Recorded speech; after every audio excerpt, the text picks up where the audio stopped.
সামনে গেছে, সামনে একটা মুরব্বী দোকানে বয়া চা খাইতেছে। তো উনি কয়, এমক একটা বাড়ি, একটা গলার একটা মাল হারাইছে, তোমাদের বিশ্রাইতেছে। তখন আমরা ছিলাম লোক দুইজন দুজন। আস্তে আস্তে আস্তে আস্তে গেলাম, গিয়ে ধরেন যার জিনিসটা হারাইছে উনি বাড়িতে নাই, যার মালটার কি হারাইছে। তখন একজনের মাল যার হারায়, সে যদি না থাকে তা আমরা তো আর খুঁজতে পারি না। তারপরে ওখানে ধরেন আধা ঘন্টার মতন 1 ঘন্টার মতন দুজন ওখানে বসলাম। পরে ওনাদেরই আত্মীয় স্বজন তারে ফোন দিল, সে বাজারে গেছিল আর কি। সে আইছে, আসার পর তারা জিজ্ঞাসা করলাম যে আপনার মালাটা কিভাবে হারাইছে। উনি বলল কি যে আমি দুপুরে মালাটা দেখছি আমার গলায় আছে, কিন্তু যখন আমি গোসল করতে যাই তখন তো আমার আর খেয়াল নাই যে আমার মালাটা গলায় আছে কি না। তারপরে উনি তো আর ছোটোখাটো জায়গায় ধরে নামি নাই, বিশাল একটা দিঘি, ওই দিঘির ভিতরে নামছে। তো ওই দিঘির ভিতরে নামছে, এখন গোসল টোসল করছে। করার পর ধরেন আসরের সময় তার খেয়াল হয়েছে যে আমার গলায় চেনটা নাই। তারপরে সব শুনে জেনে আমরা নামছি। নাইমে আমরা অনেক বিশ্রাইছি, ধরেন একদিন বিশ্রাইছি, জিনিসটা পাই নাই। পরের দিন আইছি, পরের দিন এসে আরও আমাদের লোক আরও 4 জন লোক লিয়ে আইছি, এনে তারপরে বিশ্রাইছি, বিশ্রাইতে বিশ্রাইতে বিশ্রাইতে বিশ্রাইতে তারপরে একজন পাইছে। পাই জিনিসটা হাতে দিছি, উনি আমাদের জন্য রান্না বান্না করছে, আমাদের 6,000 টাকা দিছে। সেই জিনিসটার লেগে আমাদের অনেক পরিশ্রম হয়েছে, তারপরেও মালটা তারে পাই দিছে। আমরা তো কাজে গেলে লুঙ্গি পরে যাই। একটা লুঙ্গি আমাদের যেটা দিয়ে কাজ করি ওর ভিতরে থাকে, আর একটা লুঙ্গি পরনে আর কি পরনে থাকে। তো যখন নামি তখন কত সময় কত লোক কয় যে হেরা পাইলে তো জিনিস নিয়ে যায়, আছে এরকম অনেকে কয় আমাদের। তারপর আমরা থেকে বলি যে আমাদের জিনিস পরে আমরা নামবো না, আপনাদের যদি একটা গামছা থাকে অথবা একটা পুরানো লুঙ্গি থাকে আপনারা আমাদের দিবেন, আমরা ওটি পরে নামবো। কিন্তু আমরা ধরেন পানিতে তো সেদিনকার কাজ করছিলাম পরে 5 ঘন্টার উপরে, 5 ঘন্টা পর এই মালটা পাইছিলাম। এদিকে চম্পানগর, চম্পানগর 2 দিন আগের কথা বলতেছি। চম্পানগর একটা আংটি হারাইছে। সেই লোক, আমরা বাসায় ঘুমায় রয়েছি, সেই লোক মোটর সাইকেল নিয়ে আমাদের বাসায় তারা আসছে সকালে। তে যখন সকালে ওনারা আইলো তখন বললাম যে ভাই, তে যখন জিনিসটা আপনার হারাইছে তে চলেন আমরা যাই। ওনারা বলছি ঠিক আছে, বলো না।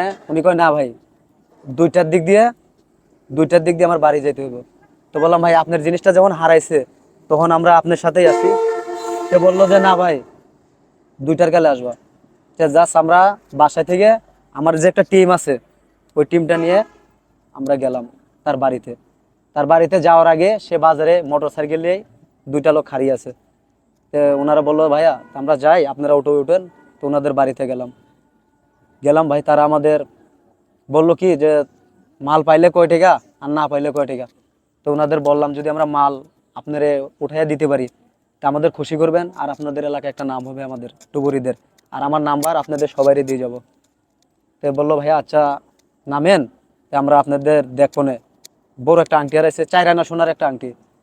তে আমরা পানিতে নামছি গামছা পইরা। তো ভাই কমে 2 থেকে 3 ঘন্টা বিশ্রাইছি, জিনিসটা পাইতাছি না। আরো বৃষ্টি ছেড়ে দিয়েছে, বৃষ্টির ভিতরে বিশ্রাইতেছি। আস্তে আস্তে বিশ্রাইতে বিশ্রাইতে সন্ধ্যা হয়ে গেল গা ভাই, তাও জিনিসটা পাইলাম না। তো পরে ওনারে বললাম যে আমরা আজকে পারলাম না, আমরা কালকে আবার আসবো। তো কালকে ধরেন আরো 4টা লোক নিয়ে আবার যাওয়া হয়েছে। তো উনি বললো যে আমি যখন আপনারে ফোন দেবো আপনি আসেন। তো আমার ফোনটা চার্জে ছিল, তো উনি ফোন দিয়েছে, হয়ে আসি নাই। পর আমি নিজে একটা ফোন কল করছি। তো ওনার বাড়িওয়ালা ফোন ধরছে ভাবি। ভাবি বললো আপনার ভাই তো বাড়িতে নাই, তোমরা আসো, তোমরা এসে বসো, আমি ফোন দিয়ে তোমার ভাইরে নিয়ে আসছি। তখন যার মালটা হারাইছে তার তো একটা দায়িত্ব আছে। তারপরে বাজার থেকে আইছে, আমরা লুঙ্গি পইরা নামে পড়লাম। যে যার মালটা হারাইছে উনি অনুমতি দিল, ওনার আশায় আমরা বসেছিলাম। পরে উনি আইলো, পরে আমরা যে নামলাম। নামার পর সেদিনকা তো একদিন আগে ধরেন 4-5 ঘন্টা বিশ্রাইছি পাই নাই। পরে আবার উনি থাকতে নামছি। তে ভাই কি করলো, ভাই সাথে সাথে আমাদের সাথেও নামলো, যার জিনিসটা হারাইছে উনিও নামলো। নেমে উনিও পানিতে খাড়াই রইলো, উনিও একটা গামছা পরে নামলো। পরে সেদিনকাও আরও পর 5 ঘন্টা বিশ্রাইছি, মালটা পাই নাই। মালটার কি কীভাবে পড়ছে, ধরেন গোসল করতে নামছে ওনারা স্বামী স্ত্রী, না মনে ওনার ধরেন গায়ে হাত লাগছে আর কি, ধরেন ওনার স্বামীর গায়ে হাত লেগে আংটিটা পড়ছে। তো আমাদের আগে যখন আমরা খুঁজতে গেছি, আমাদের আগে এলাকার লোক জনগণে ওই আংটিটা বিশ্রাইছে। তে ওই আংটিটা হেরা বিছরাইছে, বিছরানোর পর অনেক অনেক ঝামেলা হয়েছে। যার মালটা হারাইছে উনি তো এখন বলতেছে যে ভাই, যে আমার যে শিউর জিনিসটা যে হারাইলো, আপনারা যে 2 দিন বিছরাইলেন ভাই, পাইলেন না। তখন আমরা একটা কথা বললাম যে ভাই, আমরা তো সময় নিয়ে 2 দিন বিছরাইছি, আপনাদের এলাকার লোক ধরেন যার মালটা হারায় সেও বিছরায়, যার নাও হারায় সেও এসে একটু বিছরায়। তো এখন যদি ভাই তাদের হাতে পড়ে যাই থাকে, আমরা তো আর পাবো না। আমরা 2 দিন বিছরাইছি, তারপরে মালটার জন্য অনেক কষ্ট করছি, পাই নাই। তারপর উনি আমাদের খুশি হয়ে 1400 টাকা দিছিল, মালটা পাই নাই, 1400 টাকা দিল। আপনাদের ধরেন যদি স্বর্ণরূপার জিনিস নাকের, কানের, গলার, হাতের হারায়, যে আমাদের মতন যারা ডুবুরি আছে ওনাদের ফোন দিবেন, ফোন নাম্বার দেবো, ফোন দিবেন, ইনশাল্লাহ নাম নিয়ে পাওলে আর মালিক হচ্ছে উপরওয়ালা। আমরা চেষ্টা করব, পরিশ্রম করব, যদি আপনার রিজিকে থাকে তা আপনি মালটা পাবেন। আমি এত যে শিউর দেবো যে আমি যাইয়েই পাবো, আমি এতটা শিউর দিতে পারবো না। রিজিকের মালিক আল্লাহ। আপনার মাল পড়তে দেখছেন, ওটা নাও পাইতে পারি, আবার কত সময় পড়তে দেখবেন না, ওই মালটা আমরা তুলে দিতে পারি। ধরেন শিউর জিনিসটা কম পাওয়া যায়, ও শিউরটারও বেশি পাওয়া যাবে। ধরেন আপনি গোসল দিচ্ছেন, আপনি তো জানেন না যে আমার মালটা কোথায় পড়ছে। ওই মালটা ইনশাল্লাহ আমরা চেষ্টা করবো, ওটা 100% 80% পাওয়ার কথা।